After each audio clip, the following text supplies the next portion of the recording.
Video ini berisi pembahasan latihan yang diberikan pada tanggal 12 Oktober.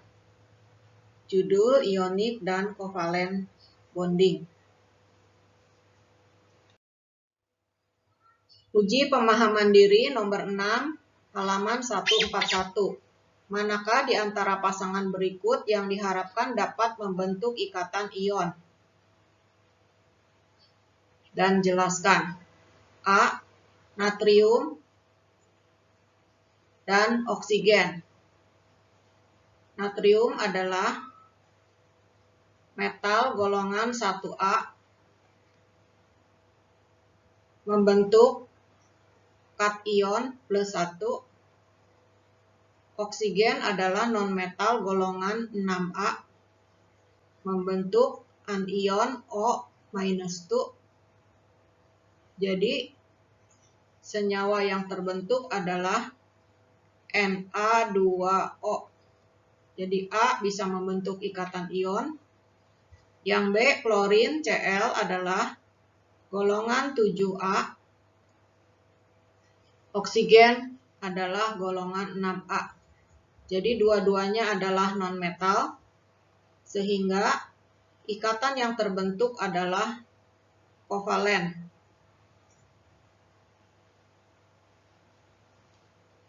Nomor C, magnesium dan klorin. Magnesium adalah logam golongan 2A membentuk kation +2. Klorin adalah golongan 7A membentuk anion Cl-. Sehingga senyawa ion yang terbentuk memiliki rumus MgCl2. Jadi C bisa membentuk ikatan ion. Yang D, nitrogen adalah golongan 5A. Jika digambarkan dot cross diagramnya N 1, 2, 3, 4, 5 di sini. Hidrogen itu golongan 1A memiliki 1 dot atau cross, sehingga nitrogen dan hidrogen dua-duanya adalah nonmetal. Nonmetal membentuk ikatan kovalen. Jika kita gambarkan dot cross diagramnya, N dengan 1 pair of electron dan 3 single electron akan berikatan dengan 3 atom hidrogen membentuk molekul NH3.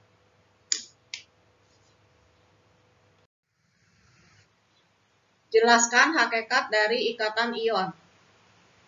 Ikatan ion adalah ikatan antara ion positif atau kation dengan ion negatif atau anion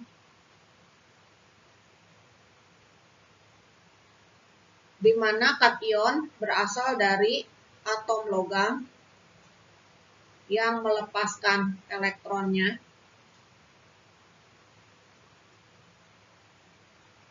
sedangkan anion terbentuk dari atom non-logam yang menerima elektron dari atom logam.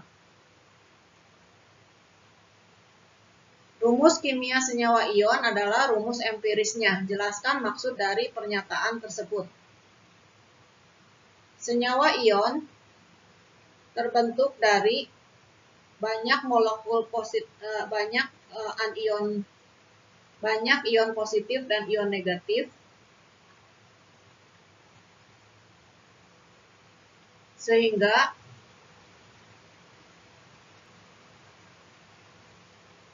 suatu senyawa ion terdiri dari banyak kation dan anion yang selang-seling dalam jumlah yang besar.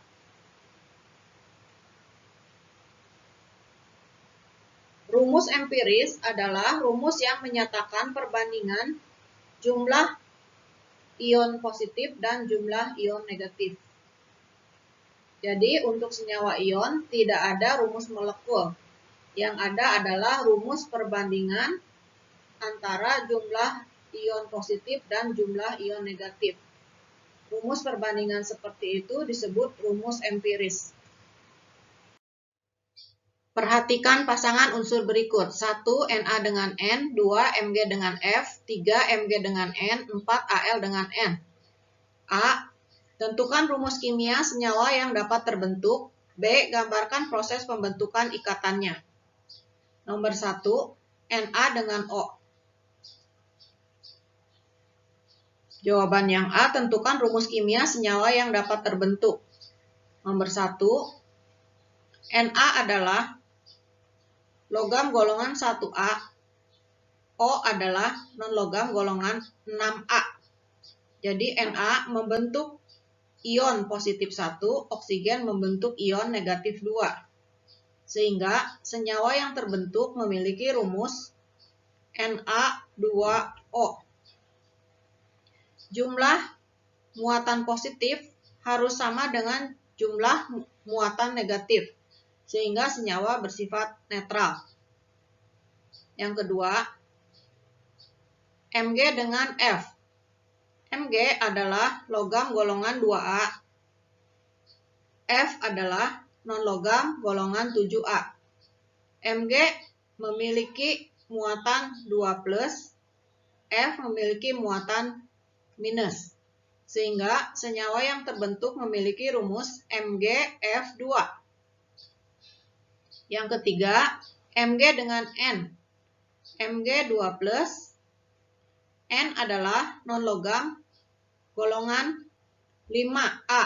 Sehingga untuk mencapai oktet, nitrogen perlu menerima 3 elektron sehingga menjadi bermuatan 3-. Mg2+ dengan N3- membentuk senyawa dengan rumus Mg3N2. Yang keempat,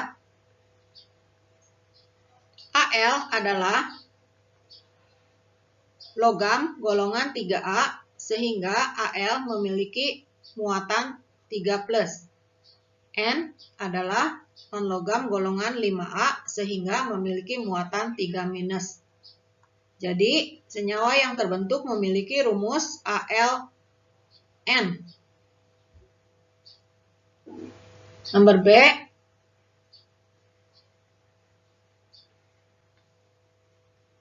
gambarkan proses pembentukan ikatannya.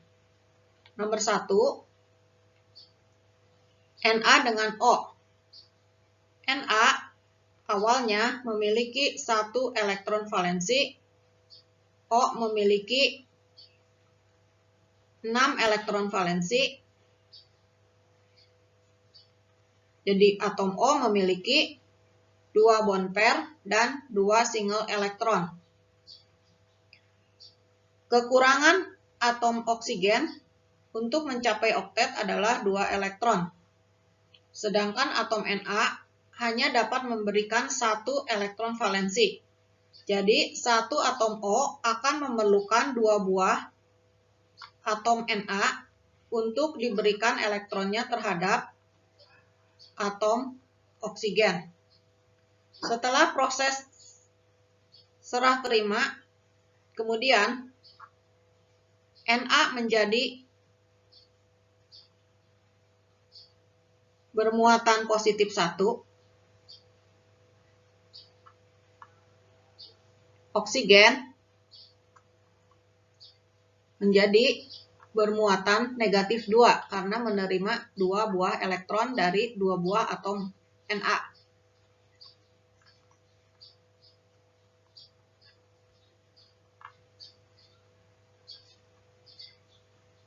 Atom Na sekarang menjadi ion Na+, kita tuliskan sekeliling daripada ion O2-.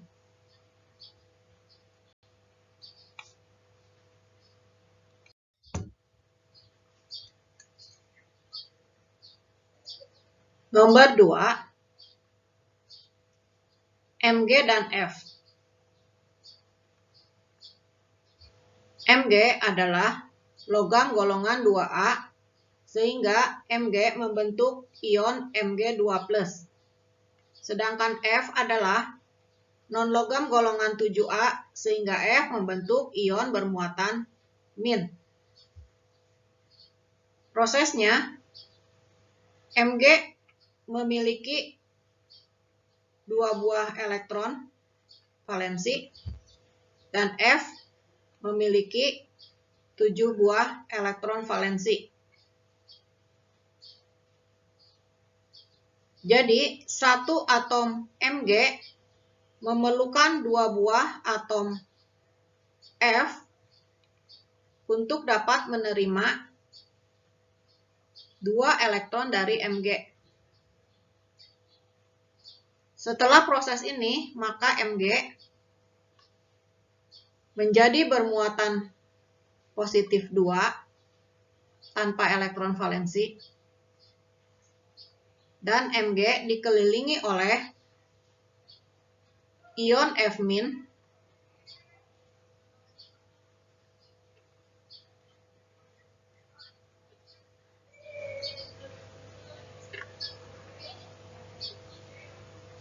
di mana F sekarang memiliki 8 elektron valensi.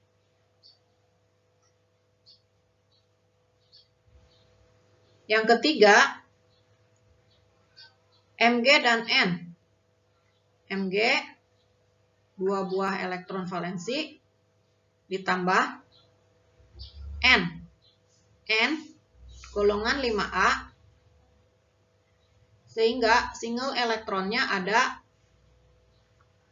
3.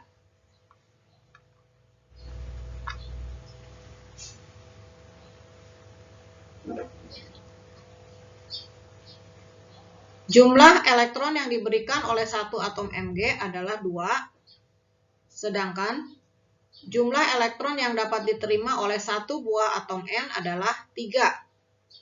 Sehingga kita memerlukan 3 buah atom Mg untuk dapat memberikan 6 buah elektron terhadap 2 buah atom N.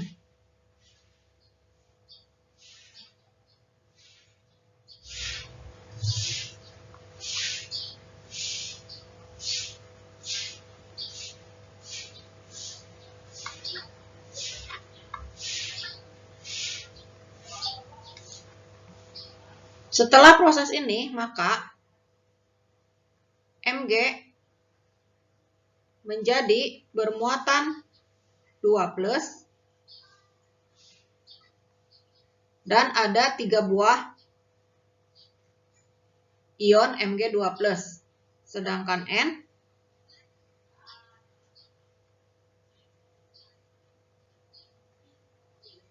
ada 2 buah, memiliki muatan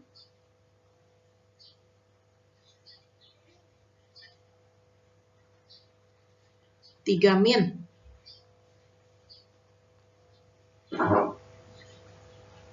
Yang keempat, Al dengan N. Al memiliki 3 elektron valensi dan N memiliki 5 elektron valensi dengan 3 single elektron. Jadi, jumlahnya klop antara logam aluminium dengan non-logam nitrogen. Setelah diberikan, maka Al tidak memiliki lagi elektron pada kulit terluarnya dan menjadi bermuatan 3+,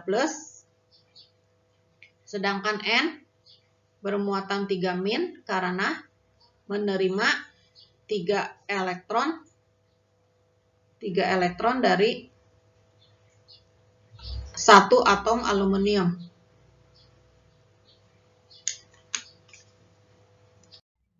Jelaskan hakikat dari ikatan kovalen. Mengapa senyawa yang terbentuk dari unsur-unsur non-logam merupakan senyawa molekul? Ikatan kovalen adalah ikatan yang terbentuk melalui proses sharing elektron. Mengapa ikatan yang terbentuk dari unsur-unsur non-logam merupakan senyawa molekul? Unsur-unsur non-logam tidak memiliki kemampuan untuk melepaskan elektron valensinya, sehingga tidak dapat membentuk ion positif. Karena atom yang satu tidak dapat melepaskan elektronnya, sehingga atom yang lain tidak dapat menerima elektron. Jadi tidak dapat membentuk ion negatif. Oleh karena itu, antara unsur-unsur atom non-logam, maka proses yang dapat dilakukan adalah sharing elektron valensi. Proses sharing elektron tersebut menghasilkan sebuah molekul, yaitu atom-atom yang berikatan secara kimia tanpa melalui pembentukan ion positif atau ion negatif. Dengan mengacu pada aturan oktet, perkirakan rumus kimia senyawa yang dapat dibentuk oleh pasangan unsur berikut. A. Karbon dengan hidrogen. B. Fosfor dengan klorin. C. Nitrogen dengan klor. C adalah non-logam golongan 4A. Sehingga untuk mencapai oktet, C akan berikatan dengan 4 buah atom hidrogen. Sehingga rumus yang terbentuk adalah CH4.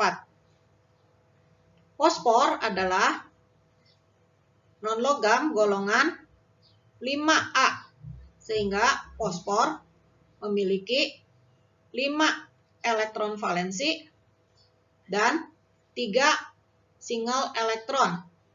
Cl adalah non-logam golongan 7A, sehingga Cl memiliki 7 elektron valensi dengan 1 single elektron.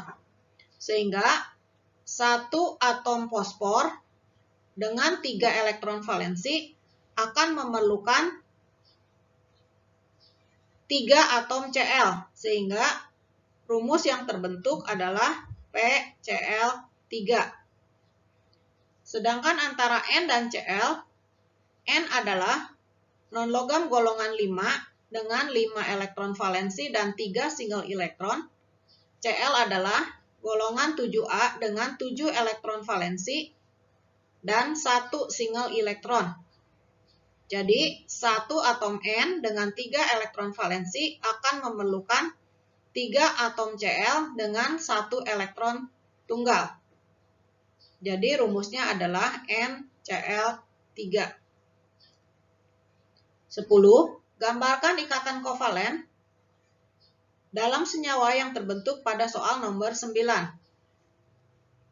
Ikatan kovalen bisa kita gambarkan dengan mendekatkan simbol atom yang A antara C dan H. C 4 elektron tunggal, 4 elektron valensi tunggal dengan 4 hidrogen.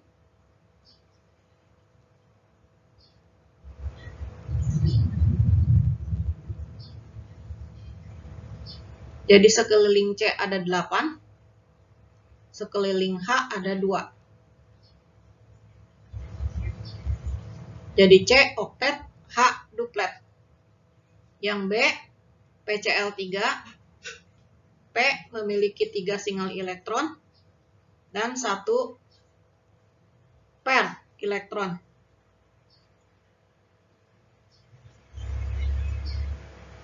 Tiga buah Cl, masing-masing atom Cl, memiliki 7 elektron valensi.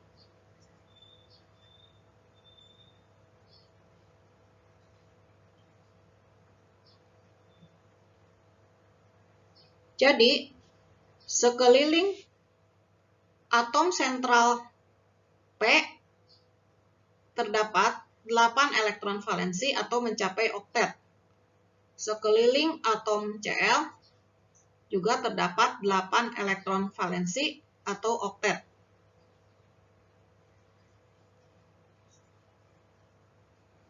Yang C, N dengan Cl, NCl3, N dengan 1 pair of elektron, 3 single elektron, 3 single elektron berikatan dengan 3 Cl, 1 atom Cl memiliki 7 elektron valensi karena golongan 7A.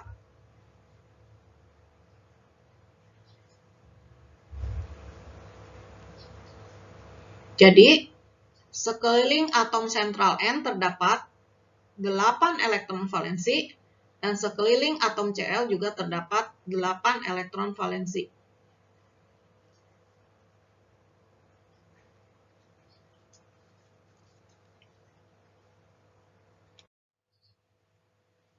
Soal yang sama untuk N dan Cl dengan O. N adalah atom non-logam golongan 5A, sehingga N memiliki 1 pair dan 3 single elektron. Sedangkan Cl adalah golongan 7A dengan 1 single elektron. Jadi N akan memerlukan 3 buah atom Cl. Jadi rumus yang terbentuk adalah NCl3. D, Cl dengan O. Cl adalah golongan 7 dengan 1 single elektron, sedangkan O adalah golongan 6 dengan 2 pair dan 2 single elektron. Jadi, 1 atom O akan memerlukan 2 buah atom Cl, karena Cl hanya memiliki 1 single elektron. Jadi, rumus yang terbentuk adalah OCl2. Gambarkan ikatan kovalen dalam senyawa yang terbentuk pada soal nomor 9. Antara N dengan Cl, N dengan 1 pair, 3 single elektron, Cl dengan 7 elektron valensi dengan 1 single elektron.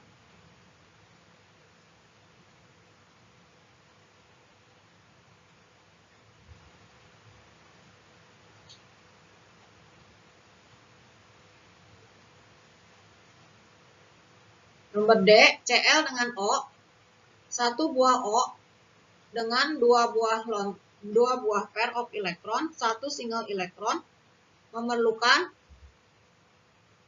2 atom Cl.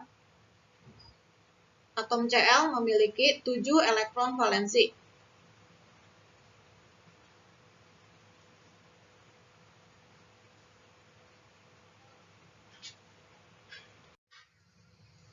E, Cl dengan F. Cl adalah non-logam golongan 7A, memiliki 7 elektron valensi dengan 1 single elektron.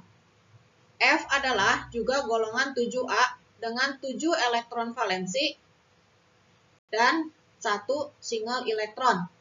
Jadi, jumlah single elektronnya sama-sama 1, sehingga rumus yang terbentuk adalah ClF.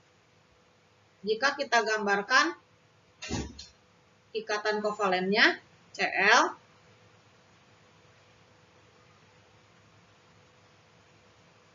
F. Terakhir, C dengan Cl. C adalah non-logam golongan 4, memiliki 4 single valence elektron. Cl adalah golongan 7. Golongan 7 memiliki 1 single elektron, karbon 4 single elektron. Jadi, 1 atom karbon akan memerlukan 4 buah atom Cl. Jika digambarkan ikatan kovalennya akan seperti ini.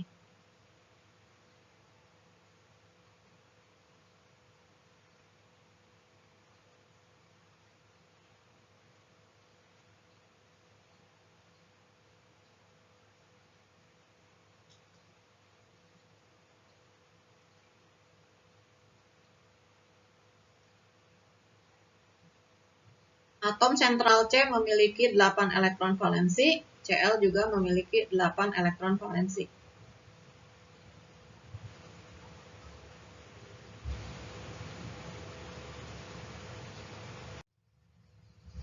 Apa perbedaan antara ikatan kovalen koordinasi dengan ikatan kovalen? Ikatan kovalen terbentuk karena pemakaian bersama pasangan elektron, di mana pasangan elektron itu berasal masing-masing dari atom pembentuknya. Misalnya antara C dan H pada CH4,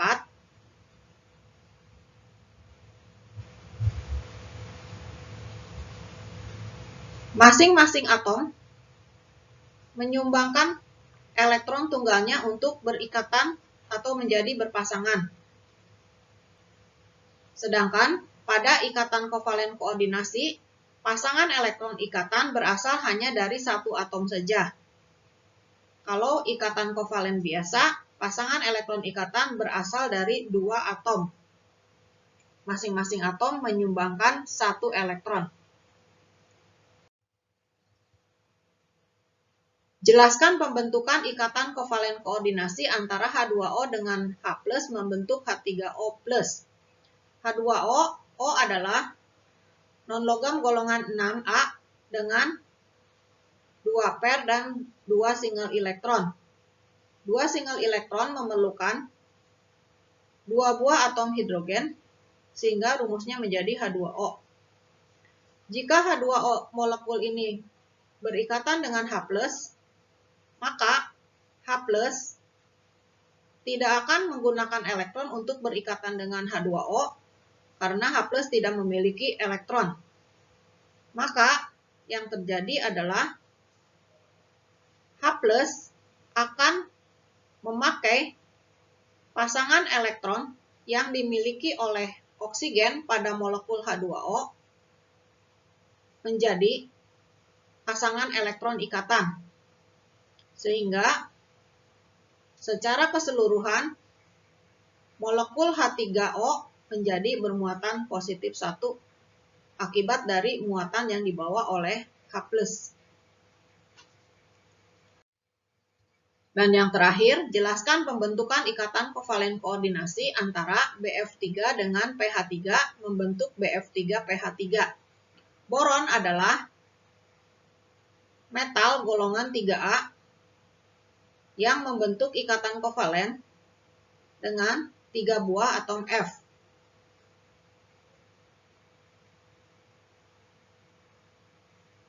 F adalah golongan 7A, sehingga sekeliling terdapat 7 elektron valensi.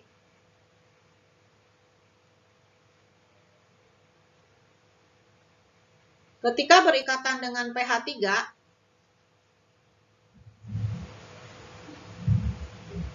P adalah non-logam golongan 5A, sehingga P memiliki 1 pair dan 3 single, di mana 3 single ini berikatan dengan hidrogen. Ini adalah molekul pH3. Pada saat molekul Bf3 berikatan dengan pH3, maka boron tidak memiliki elektron untuk dipasangkan dengan atom fosfor. Sedangkan atom fosfor memiliki 1 bond pair. Jadi, ikatan yang terbentuk antara molekul Bf3 dan pH3 adalah ikatan kovalen koordinasi, di mana pasangan elektron ikatan hanya berasal dari 1 buah atom saja, yaitu dari fosfor.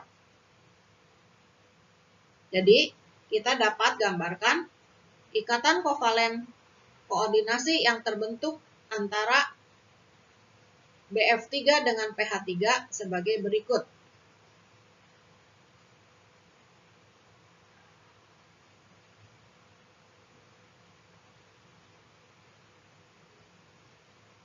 Ini milik P, dipakai oleh boron. Ini kosong.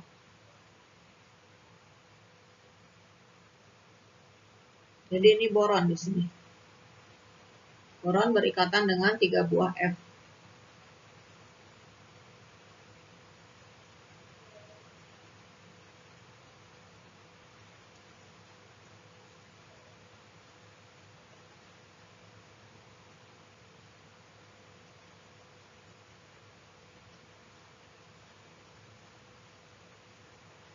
Inilah ikatan kovalen koordinasi, yaitu pasangan elektron ikatan antara fosfor dan boron hanya berasal dari atom fosfor.